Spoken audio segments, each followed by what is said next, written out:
नमस्कार दोस्तों, स्वागत है आपका हमारे चैनल टेल्स बाय यशु पर। यहाँ पर आपको मिलेंगी अनोखी और रोचक कहानियाँ। अगर आपको हमारी कहानियाँ पसंद आती हैं तो कृपया करके हमारी वीडियो को लाइक करें, इसको अपने दोस्तों के साथ शेयर करें और अगर आप इस चैनल पर नए हैं तो कृपया करके सब्सक्राइब करें। आपका हमारे चैनल पर विजिट करने के लिए बहुत बहुत धन्यवाद। चलिए आज की कहानी का सफर शुरू करते हैं। पिछले एपिसोड में हम सब ने सुना था कि यहाँ पर अनंता को ये अब सब कुछ सच सच पता चल जाता है कि वो धनंजय उसका बेटा नहीं बल्कि वो देवराज मारवा और सुहासिनी मारवा का बेटा है।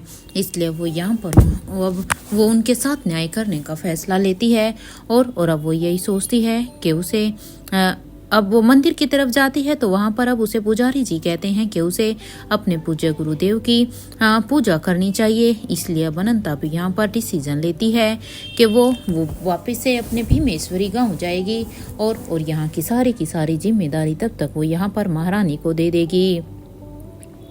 इधर यहाँ पर महादेव के मंदिर में रानी साहिबा ने जया को सारे के सारे इंस्ट्रक्शन दे दिए थे कि जया को किस तरह से कैसे क्या करना है और साथ के साथ महारानी को भी सब कुछ अपडेट देने के लिए वो उसे बोल देती है और भीमेश्वरी गांव में जाने का भी अब उसे कह देती है कि वो भीमेश्वरी गांव में जाएगी। इधर वो यहाँ पर सब कुछ संभाले और अब उसने यहाँ पर राजमहल में जाकर अब उनकी पैकिंग करने के लिए भी कहती है कि वो आज ही भीमेश्वरी गांव के लिए निकलना चाहती हैं। इसलिए जया जल्द से जल्द मेरी पैकिंग कर दी जाए। इधर अपनी रानी साहिबा की ये बात सुनते ही अब जया भी अब आखिर जया चाहती तो नहीं थी कि इस तरह से उसकी रानी साहिबा इस तरह से राजमहल को छोड़कर जाए, लेकिन जो हालत अब यहाँ पर रानी साहिबा की थी वो भी जया से छिपी हुई नहीं थी। इसलिए जया यहाँ पर अब उन्हें कुछ भी नहीं कहती और जया वहाँ से सीधा ही राजमहल की तरफ जाने लगती हैं। जया यहाँ पर रानी साहिबा को मंदिर में ही छोड़कर चली गई थी तो वहीं रानी साहिबा भी अभी मंदिर के बाहर आकर अब ऊपर आसमान में ही देखने लगती हैं। मानो आज ऐसा लग रहा था जैसे वो सच में पूरी तरह से टूट चुकी हो, लेकिन अब वो एक उम्मीद के साथ फिर से अपने गांव में जाने वाली थी, जिस गांव को उसने कहीं पीछे छोड़ दिया था और अब वो सोचती है कि अब उसे महादेव को खुश करना ही होगा और वो यही सोचती है। तो इधर अब वो महारानी तक अब अपनी खबर पहुंचाएगी, लेकिन कैसे? और यहाँ पर सबसे बड़ी बात कि महारानी इस वक्त कहाँ पर होगी, क्योंकि अभी तक तो अवंतिका को उसके बारे में कुछ पता ही नहीं था। यही सब सोचकर अब अवंतिका के सामने अब तभी एक पंछी आकर बैठ जाता है। जैसे ही अवंतिका की नजर अब उस पंछी पर जाती है तो अवंतिका के दिमाग में अब अचानक से एक आइडिया आ जाता है और वो जानती थी कि वो इस पंछी के जरिए अपनी खबर महारानी तक भिजवा सकती थी। इसलिए अब रानी अवंतिका यहाँ पर सीढ़ियों पर बैठे हुए ही अब उस पंछी के साथ आई कांटेक्ट करने लगती है। इधर कुछ देर के बाद उस पंछी के साथ आई कांटेक्ट करने के बाद अब यहाँ पर रानी अवंतिका उससे कहती है तुम महारानी के पास जाओ और हाँ उन्हें मेरा मैसेज दे देना, उन्हें मेरा संदेश दे देना, उनसे कहना कि हमें कुछ जरूरी काम से भीमेश्वरी गाँव में जाना पड़ रहा है। जब तक हम वहाँ पर भीमेश्वरी गांव में जा रहे हैं तब तक यहाँ पर राजमहल को उन्हें ही संभालना है। उनके अब्सेंस में हर एक डिसीजन महारानी को ही लेना है। ये रानी का फैसला है। इधर ये सुनते ही वो पंछी बेबी यहाँ पर अपनी पलकों को हाँ में झपकाता है कि वो महारानी तक उनका ये आदेश भेज देगा और ये सब करने के बाद अब वो पंछी भी आसमान में उड़ने लगता है। तो इधर यहाँ पर रानी साहिबा अब राजमहल की तरफ जाने लगती हैं, क्योंकि रानी साहिबा को लगा कि शायद अब तक जो काम उसने जया को सौंपा था वो सब पूरा हो गया होगा। यही सब सोचकर रानी साहिबा अब राजमहल की तरफ जाने लगती है। इधर राजमहल में सबसे पहले पहुंचते ही जया अब अपने काम में लग जाती है जो उसकी रानी साहिबा ने उसे दिया था। इधर जया को इस तरह से ये सब करता हुआ देखकर, कुछ पैकिंग करता हुआ देखकर अब इंद्रजीत को कुछ अजीब तो लगता है और उसे ये सब करता देखकर अब इंद्रजीत अब जया से कहता है अवंतिका कहाँ जा रही है? हाँ जया, क्या वो कहीं पर जा रही है? अब इंद्रजीत की इस बात पर अब जया कहती है, ये तो आपको देखिए रानी साहिबा ही बता सकती हैं। मैं बस उनकी कही हुई बात का ही मान रख रही हूँ, क्योंकि उन्होंने मुझे जैसे जो कुछ भी करने के लिए कहा है मैं बस वही कर रही हूँ। इसलिए मुझे क्षमा करना, लेकिन मैं अनुरोध करती हूँ कि आप उनसे ही इसके बारे में पूछना। इधर जया की ये बात सुनते ही अब इंद्रजीत अपने दोनों ही मुट्ठियों को भींच लेता है, क्योंकि उसे यहाँ पर गुस्सा तो बहुत आ रहा था, लेकिन अफसोस कि वो अभी कुछ कर नहीं सकता था। इधर अपने गुस्से में मुट्ठियों को बीचते ही वो वहां से नीचे हॉल की तरफ जाने लगता है, क्योंकि अब उसे पता चल गया था कि जया तो उसे कुछ नहीं बता पाएगी। हालांकि उसे अच्छी तरह से पता था कि जया रानी साहिबा की क्लोज सिक्योरिटी गार्ड थी, इसके लिए उसके बारे में जया को हमेशा ही सब कुछ पता रहता था। लेकिन यहाँ पर जया उसे जानबूझकर कुछ नहीं बता रही है, तो ये सब सोचते हुए ही वो हॉल की तरफ बढ़ जाता है। इधर जैसे ही इंद्रजीत अब हॉल में पहुंचता है तो वहां सामने से अब उसे रानी अवंतिका आती हुई दिखाई देती है। रानी अवंतिका को वहां पर राजमहल के हॉल में देखकर अब इंद्रजीत अब रानी साहिबा के पास जाता है और कहता है, आप कहीं जा रही हैं क्या? इधर इंद्रजीत की इस बात पर अब रानी अवंतिका कहती है, हाँ, हम वो अपने गांव जा रहे हैं। हमें देखिए हमारे गांव में कुछ काम है, तो बस इसीलिए। इस बात पर अब इंद्रजीत कहता है, ठीक है, अगर आप गांव जा रही हैं तो ये तो बता दीजिए कि आप वापस कब तक आएंगी।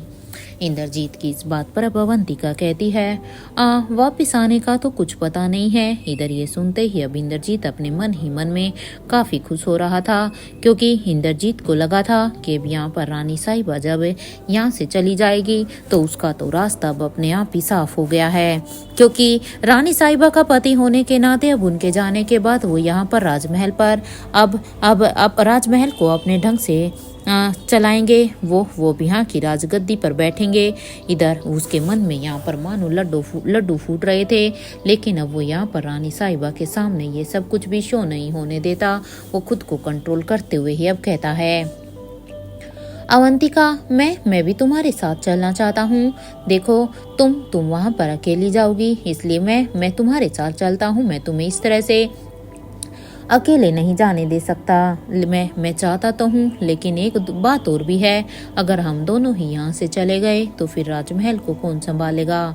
फाइनली यहाँ पर इंद्रजीत ने राजमहल के संभालने की बात इधर रानी साहिबा के सामने कह ही दी थी। वो इस तरह से अपने आप को प्रिटेंड कर रहा था जैसे उसे अवंतिका की भी बहुत ही चिंता है और राजमहल की भी। इधर इंद्रजीत की इस बात को सुनकर अब अवंतिका कहती है, आप उसकी चिंता बिल्कुल भी मत कीजिए। राजमहल की जिम्मेदारी करने के लिए अभी भी हैं। अब उसकी ये बात सुनकर अब यहाँ पर इंद्रजीत अब हैरानी से रानी साहिबा को देखने लग जाता है कि आखिर अब उनके अब्सेंस में कौन है जो राजमहल की जिम्मेदारी उठाएगा, क्योंकि इंद्रजीत को इतना तो पता था कि जब से उसने किंग और अवंतिका के बीच में एक दूरी पैदा की थी, तब से किंग का हस्तक्षेप अब राजमहल में कम हो गया था। इसलिए किंग तो भी शायद इस राजमहल को नहीं संभालेंगे। लेकिन अब यहाँ पर अपनी हैरानी में ही अब वो यहाँ पर सीधे ही पूछ सकता है, लेकिन कौन संभालेगा अवंतिका राजमहल को। हाँ, अब यहाँ पर उसकी इस बात को सुनकर अब यहाँ पर बड़े ही साधारण तरीके से अब रानी अवंतिका कहती है, मेरे यहाँ से जाने के बाद राजमहल की सारी जिम्मेदारी महारानी की है। हमारे यहाँ ना होने की वजह से राजमहल में कोई भी प्रॉब्लम नहीं होगी, क्योंकि हमें पूरा यकीन है कि हमारी एब्सेंस में महारानी हमारे काम को अच्छी तरह से संभालेंगी। ये सुनते ही अब इंद्रजीत को गुस्सा तो आता है, लेकिन अब वो यहाँ पर कहता है, अरे ऐसे कैसे सारी रिस्पॉन्सिबिलिटी महारानी की है। हाँ, इधर ये सुनते ही अब अवंतिका को इंद्रजीत का इस तरह से रिएक्ट करना थोड़ा सा अजीब लगता है। अवंतिका ने नहीं सोचा था कि उसके इस डिसीजन की वजह से इंद्रजीत ये सब सोचेगा, लेकिन अब वो यहाँ पर उसकी इस बात पर कोई भी रिएक्शन नहीं देती है, क्योंकि रानी अवंतिका को अच्छी तरह से पता था कि उसे कब क्या करना है। वो अपने निर्णयों को लेकर पहले से ही काफी स्पष्ट थी और अब वो यहाँ पर इंद्रजीत को बिना कुछ कहे ही अब वो जया को यहाँ पर आवाज लगाने लगती है कि जया जया कहाँ पर हो, क्या क्या हमारा काम हो गया है।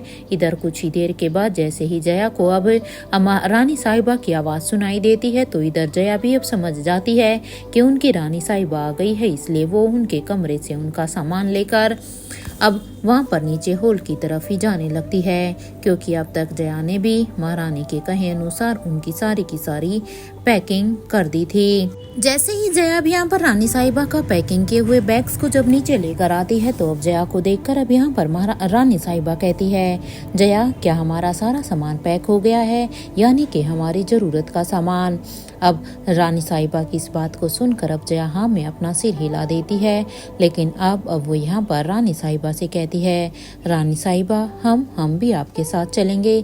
देखिए हम इस तरह से आपको अकेले नहीं जाने दे सकते, हम आपकी क्लोज सिक्योरिटी गार्ड हैं, इसलिए आपकी सुरक्षा की जिम्मेदारी हमारी है, इसलिए देखिए हमें मना मत करना, हम भी आपके साथ चलना चाहते हैं।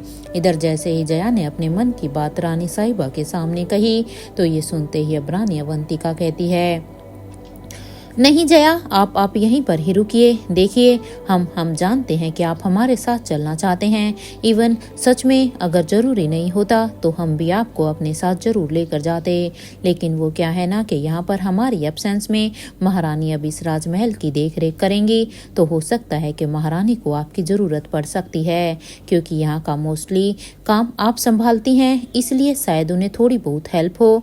इधर ये सुनते ही अब जया कहती है, ठीक है रानी साहिबा, जैसे जैसे आपकी मर्जी, आपका हुक्म सराखों पर।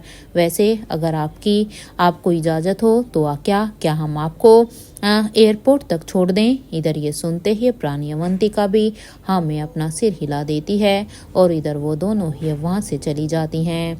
इधर यहाँ पर उनके जाने के बाद अब यहाँ पर दिव्यांशी जो कि ये सब कुछ छिप कर देख रही थी कि रानी अवंतिका तो अब यहाँ से वापस भीमेश्वरी गांव की तरफ जा रही है, तो यहाँ पर मौके का फायदा उठाकर अब दिव्यांशी कहती है, अब क्या करेंगे हम, और कौन है ये महारानी, क्योंकि यहाँ पर इन दोनों ने तो यही सोचा था कि अगर रानी अवंतिका अपने आप यहाँ से जा रही है तो दोबारा से उसे कभी भी राजमहल में नहीं आने देंगे, क्योंकि उसके यहाँ से जाने के बाद उनका रास्ता पूरी तरह से साफ हो जाएगा।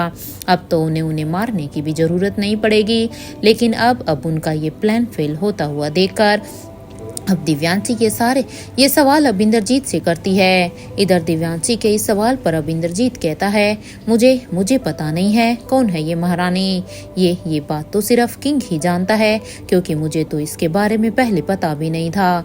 इस बात पर अब दिव्यांशी कहते हैं, कैसे पति हो तुम इंद्रजीत, हाँ अरे अपनी पत्नी का इतना भरोसा भी नहीं जीत सके, हाँ अरे इतना समय हो गया, क्या तुम्हें अब तक ये अपनी पत्नी से ये सब बातें भी नहीं निकलवा पाए और वो तुम्हारे ऊपर ये जिम्मेदारी सौंप सके।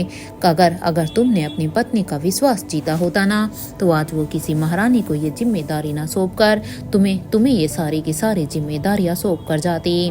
और इधर यहाँ पर दिव्यांशी की ये बात इंद्रजीत के लिए बहुत ही कड़वी थी। उसकी ये बात सुनकर इंद्रजीत को गुस्सा तो बहुत आता है कि क्या आखिर रानी अवंतिका ने उनके साथ ये सब क्यों किया, लेकिन अब वो यहाँ पर अपने हाथों की मुट्ठियों को भींचे रहता है, क्योंकि अब वो दिव्यांशी के सामने कुछ कह भी नहीं पा रहा था।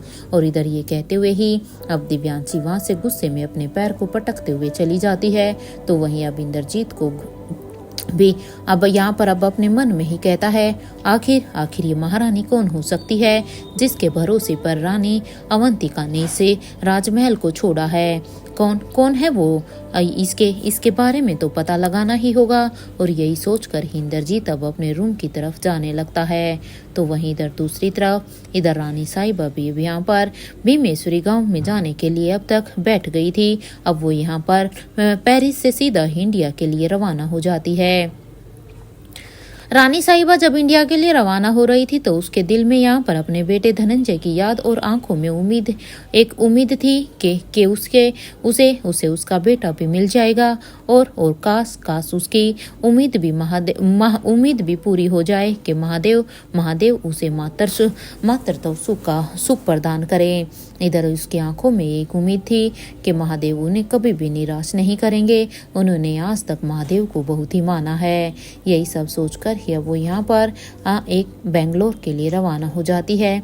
तो वहीं दूसरी तरफ जया भी यहाँ पर रानी साहिबा को वहाँ पर छोड़कर अब राजमहल में वापस आ जाती है।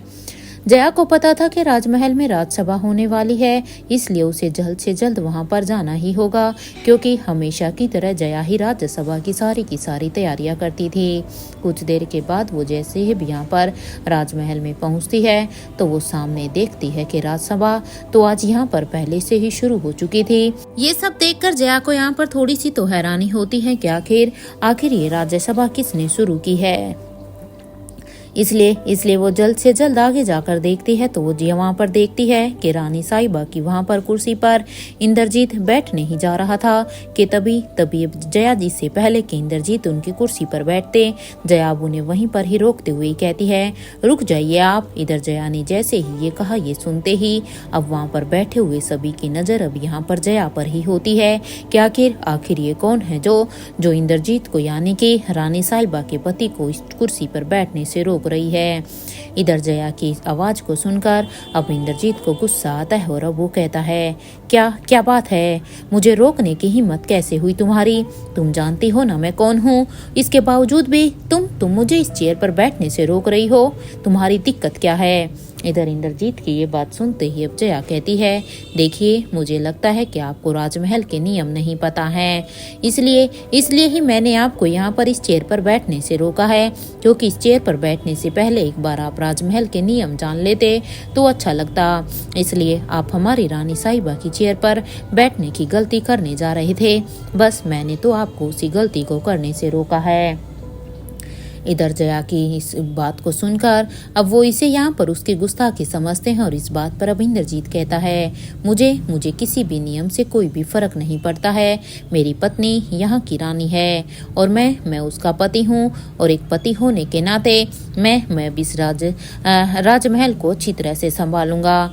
इस नाते राजमहल की इस चेयर पर बैठने का अधिकार है मुझे, और तुम कौन होती हो मुझे रोकने वाली?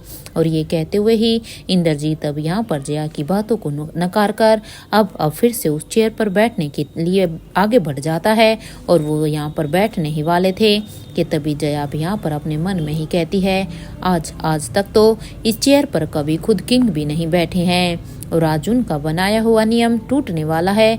ये हे महादेव, कुछ कीजिए, देखिए अब आप ही कुछ कर सकते हैं।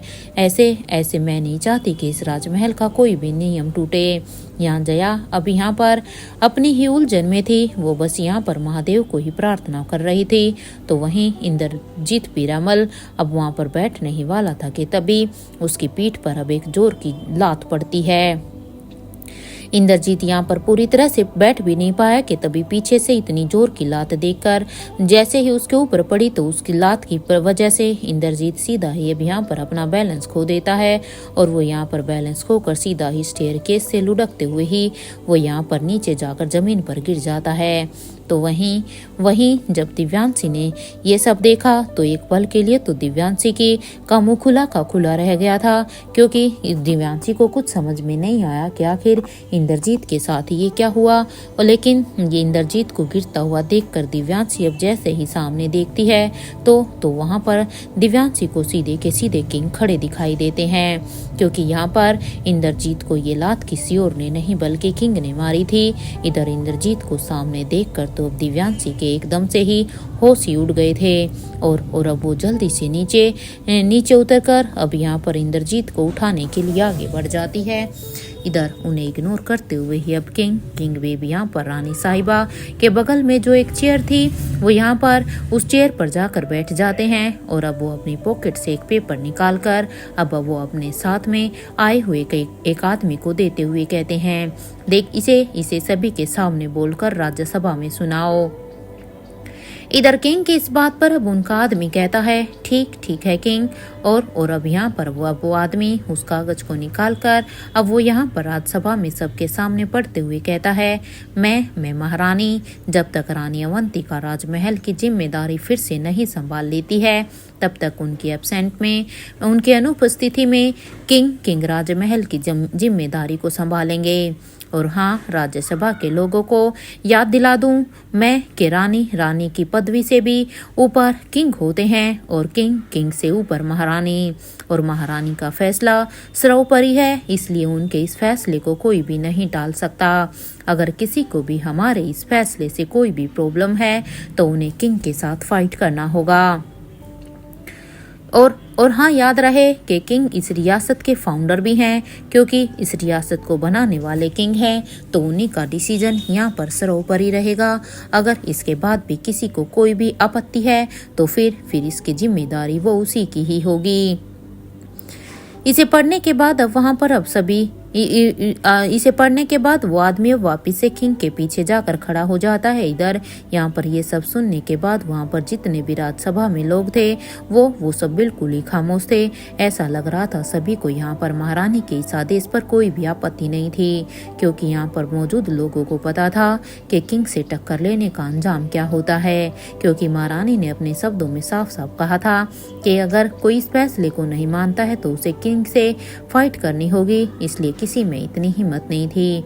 इधर ये बात वहाँ पर सभी को पता थी, तो वहीं अब इंद्रजीत और दिव्यांशी वो दोनों तो बस उन दोनों को तो एक शौक लगा था, क्योंकि उन्हें अब तक लगा था कि उन्होंने शायद किंग को यहाँ इस महल से हमेशा के लिए दूर कर दिया है, लेकिन फिर से किंग को यहाँ पर देखकर उन्हें कुछ भी समझ में नहीं आ रहा था। वो तो बस चौंक होकर किंग को ही देख रहे थे। उन्हें पता था कि किंग उनकी बातों में नहीं आने वाला है। अरे वो तो रानी अवंतिका थी जिन्होंने इंद्रजीत के साथ शादी कर ली, उसकी इन झूठी बातों, उन झूठे वादों पर। तो वहीं अब किंग भी बस गुस्से में उन दोनों को ही घूर घूर कर देख रहे थे, क्योंकि मानो किंग को इन दोनों की असलियत के बारे में पता है और वो भी यहाँ पर अब अपने आदमी की तरफ इशारा करते हैं। तो वहीं अब उनका आदमी भी कहता है किंग अपनी सिक्योरिटी टीम खुद लेकर चलते हैं। तो रानी साहिबा की सिक्योरिटी टीम को छुट्टी दी जाती है, क्योंकि जो सिक्योरिटी टीम अब तक राजमहल में थी, आगे से वो यहाँ पर राजमहल की कोई भी सिक्योरिटी नहीं संभालेगी जब तक रानी साहिबा यहाँ पर वापस नहीं आ जाती। तब तक सिक्योरिटी टीम अपनी फैमिली के साथ अपना फैमिली क्वालिटी टाइम स्पेंड कर सकती हैं। इधर यहाँ पर उस आदमी की ये बात सुनते ही दिव्यांशी तो बस हैरानी से ही इंद्रजीत को ही देख रही थी, क्योंकि दिव्यांशी तो खुद राजमहल की सिक्योरिटी टीम में शामिल थी। इसलिए दिव्यांशी के लिए तो ये बात ऐसी हो गई थी जैसे उसे साफ साफ आदेश मिल गया है कि अब वो यहाँ पर से राजमहल से जा सकती हैं। तो वहीं इंद्रजीत भी अब दिव्यांशी को इस तरह से देखकर इंद्रजीत भी समझ रहे थे कि किंग की इस बात का क्या मतलब है, लेकिन वो बस यहाँ पर खामोश होकर यही सब सुन रहा था। इधर वहीं दूसरी तरफ अब तक अवंतिका भी इस भीमेश्वरी गांव में पहुंच चुकी थी, जिस गांव में उन्हें पहले आना बहुत ही अच्छा लगता था। लेकिन यहाँ जैसे ही अब यहाँ पर उसे पता चला था कि उनके गुरुदेव की मौत हो चुकी है, तो उनकी मौत के बाद अब भी रानी अवंतिका के लिए ये यहाँ पर आना बहुत ही मुश्किल था। उसके बाद क्योंकि वो यहाँ पर बिल्कुल भी आना पसंद नहीं करती थी, लेकिन आज सालों के बाद वो यहाँ पर आई थी। वो भी यहाँ पर सीधा ही सबसे पहले तो अनंता के घर की तरफ देखती है, क्योंकि अपने घर की तरफ जाते हुए सबसे पहले यहाँ पर अनंता का घर आता था, इसलिए उसकी तरफ देखकर कुछ पल के लिए वहां पर खड़ी होती है। लेकिन अब वो उसे पार करते हुए वो अपने घर की तरफ निकल जाती है। इधर अवंतिका जैसे ही वहां पर अपने घर के पास पहुंचती है, तो इधर उसकी एनिमल फैमिली वहां पर मौजूद थी। उनमें कुछ तो उसका साथ छोड़कर जा चुके थे, तो वहां पर कुछ नए मेंबर भी आ गए थे। अब अपनी फैमिली को वहां पर देखकर अब रानी अवंतिका उन सब से कहती है, तुम सभी इधर कुछ देर के लिए यहाँ से बाहर जाओ, क्योंकि मुझे देखो इस घर की साफ सफाई करनी है। सच में ये घर बहुत ही गंदा हो चुका है। इधर रानी अवंतिका को अपने सामने देखकर अब उसकी पूरी की पूरी ये जानवर फैमिली काफी खुश भी थी, इसलिए उनकी ये बात सुनते ही अब वो वहाँ से सभी बाहर चले जाते हैं। तो वहीं अब अवंतिका अपने काम में लग जाती है अपने घर को साफ करने के लिए। सबसे पहले तो रानी अवंतिका यहाँ पर अपने घर की साफ सफाई करती है, और उसके करने के बाद वो यहाँ पर पानी भरने के लिए जंगल के पीछे चली जाती है। अब वो यहाँ पर इस नदी से पानी भरकर अब अपने घर की तरफ जाने लगती है। उन्हें इस तरह से काम करता हुआ देखकर कोई भी ये नहीं बता सकता था कि वो सच में फ्रांस की रानी है, क्योंकि इतने सालों तक फ्रांस की रानी होने के बावजूद भी वो यहाँ पर फिर से अब अपना एकदम नॉर्मल से गांव वाले देहात वाला एक जीवन जीने के लिए यहाँ पर आ गई थी। इधर अपने घर की साफ सफाई करने के बाद अब वो यहाँ पर मिट्टी से आंगन को लीप देती है और साथ के साथ अभी वो यहाँ पर चूल्हे को भी लीपती है और अब यहाँ पर वो धीरे धीरे अपना साफ सफाई का काम पूरा कर लेती है। जैसे अब उसे लगता है कि उसका काम अब ऑलमोस्ट पूरा हो गया है तो उसे करने के बाद, क्योंकि अब वो यहाँ पर उसके कपड़े बहुत ही गंदे हो गए थे, तो वो नहाने के लिए बाथरूम में चली जाती है। कुछ देर के बाद जैसे ही वो नहा कर वापस आती है तो सबसे पहले तो वो यहाँ पर अपने घर में तुलसी के पौधे को लगाती है और उस तुलसी के पौधे को लगाकर अब उसकी पूजा करती है और सामने एक रंगोली भी बना देती है। अपना यहाँ का काम करने के बाद अब अवंतिका यही सोचती है कि पहले महादेव के मंदिर को वो देख आएगी, उसके बाद ही वो मंदिर की साफ सफाई करेगी और साफ सफाई के बाद वो उनकी पूजा करेगी। लेकिन उससे पहले उसे मंदिर को देखना होगा कि वो मंदिर अभी सही भी है या नहीं, क्योंकि अवंतिका को यहाँ से गए हुए काफी समय हो गया था। इसलिए यही सब सोचकर अब वो अपने घर से बाहर निकलकर जंगल के रास्ते से अब वो उस नदी के पास आ जाती है और वहाँ पर बनी हुई एक लकड़ी की पुल, क्योंकि उस नदी को पार करने के लिए वहाँ पर बस एक लकड़ी की पुल ही बनी थी, इसलिए वो उस पुल को पार करके दूसरी तरफ आ जाती है। जैसे ही अवंतिका दूसरी तरफ आती है तो वो देखती है कि महादेव का वो मंदिर तो और भी ज़्यादा दिव्य और भव्य बन गया था, क्योंकि जब उसने पहले इसे देखा था तब वो इतना बड़ा मंदिर नहीं था, इसलिए वो मंदिर अब रानी साहिबा को अपनी ओर अट्रैक्ट कर रहा था। वो जैसे अब मंदिर के अंदर जाती है तो वहाँ पर एक बूढ़ी सी अम्मा उस मंदिर की साफ सफाई में लगी हुई थी। ये देखकर अब अवंतिका जब ध्यान से उन्हें देखती है तो उनके मुंह से अब निकल जाता है, दाई माँ आप यहाँ पर। अवंतिका की ये बात सुनते ही अब वो अम्मा पीछे मुड़कर देखती है तो सामने अवंतिका को देखकर अब उनके चेहरे पर एक स्माइल आ जाती है और वो अब कहती है, बहुत देर बाद रानी साहिबा आप यहाँ पर आई हैं, लेकिन अभी आपको थोड़ी देर इंतजार करना पड़ेगा, क्योंकि अभी मंदिर को साफ कर रही हूँ। जैसे ही मंदिर साफ हो जाएगा उसके बाद आप यहाँ पर आ जाइए। आप बस कुछ देर रुकिए, फिर मैं और आप मिलकर पूजा करेंगे। यहाँ पर अवंतिका को अपने सामने देखकर दाई माँ को भी बहुत खुशी होती है। इधर दाई माँ की इस बात पर अब अवंतिका कहती है, अगर आपकी सफाई हो गई हो तो मैं यहाँ पर तो देखो क्या मैं यहाँ पर एक रंगोली बना दूं। इधर ये सुनते ही अब दाई माँ कहती है, रुक जा बेटा, देख रुक जा, फर्श सूख जाए ना, उसके बाद साथ में ही हम दोनों रंगोली बनाएंगे। बस एक बार फर्श को सूखने दे, फिर मैं भी तुम्हारी मदद करूंगी। इस बात पर अब अवंतिका कहती हैं, ठीक है, फिर आप मुझे टोकरी दे दीजिए, तब तक ये फर्श सूख रहा है, तब तक मैं कुछ फूल तोड़ कर लेकर आती हूँ। अब अवंतिका की ये बात सुनते ही अब दाई माँ भी कहती है, वही रखा है, जा कर तू ले ले। इधर ये सुनते ही ब्राह्मणी अवंतिका अब दूसरी तरफ बढ़ जाती और अब वहाँ पर एक टोकरी रखी हुई थी, इसलिए वो उस टोकरी को उठाकर पीछे फूल तोड़ने के लिए चली जाती है। जैसे ही अवंतिका वहाँ पर मंदिर के पीछे की तरफ जाती है तो वो देखती है कि वहाँ पर तो बहुत सारे कई वैरायटी के वहाँ पर फूल लगे हुए थे, इसलिए वो वहाँ से उनमें से कुछ फूलों को तोड़ कर लेकर आती है और वो भी यहाँ पर जैसे ही यहाँ पर आती है तो देखती है कि अब तक फर्श भी सूख गया था और अब दाई माँ और अवंतिका दोनों मिलकर इन फूलों की ही रंगोली बनाने लगती हैं। ये रंगोली बनाते हुए ही अब दाई माँ अवंतिका से कहती है, रानी साहिबा, यहाँ आने के पीछे आपका क्या मकसद है? मेरा मतलब है कि अब यहाँ पर दाई माँ ने अभी इतना ही कहा था कि उनकी ये बात सुनते ही अब अवंतिका कहती है, देखिए दाई माँ, आप सही समझ रही हैं, मेरा यहाँ आने का मेरा अपना कोई मकसद है। मैं झूठ तो नहीं कहूँगी, आपसे आई तो यहाँ पर किसी मकसद से ही हूँ, क्योंकि मैं यहाँ पर महादेव से आशीर्वाद जो पाना चाहती हूँ, इसलिए महादेव से आशीर्वाद लेने के लिए ही मैं यहाँ पर आई हूँ। अब रानी साहिबा की इस बात पर अब दाई माँ कहती है, तुम्हारी कामना महादेव जरूर पूरी करेंगे। आओ चल कर अब महादेव की पूजा करते हैं। दाई माँ की ये बात सुनते ही अब अवंतिका कहती है कि हाँ दाई माँ, लेकिन सबसे बड़ी बात तो ये है कि माँ मेरे पास पूजा का कोई भी सामान नहीं है, क्योंकि देखिए मैं तो बस अभी यहाँ पर मंदिर को ही देखने के लिए आई थी। मैं घर से कोई भी पूजा का सामान लेकर नहीं आई हूँ। अवंतिका की इस बात पर अब दाई माँ कहती है कोई बात नहीं बेटा, मैं आपसे अलग थोड़ी ही ना हूँ। चलो अब पूजा करते हैं, मेरे पास सामान है तो बस आप भी उसी के साथ पूजा कर लेना। इधर अवंतिका अब दाई माँ के साथ मिलकर अब महादेव की पूजा में लग जाती है। और इतना ही नहीं, दाई माँ अब उन्हें यहाँ पर सब कुछ बताने लगती है और उन्हें जिस भी चीज़ की ज़रूरत है वो उन्हें कहाँ मिल सकती है पूजा करने के लिए, वो ये सब भी उन्हें बता देती है। इधर दाई माँ की ये बातें सुनते ही अब अवंतिका कहती है आपका बहुत बहुत शुक्रिया दाई माँ। इधर ये दोनों भी बातें करते हुए ही अब वहाँ से बाहर निकल जाती हैं। तो वहीं अब अवंतिका का हर रोज का बस यही रूटीन बन गया था।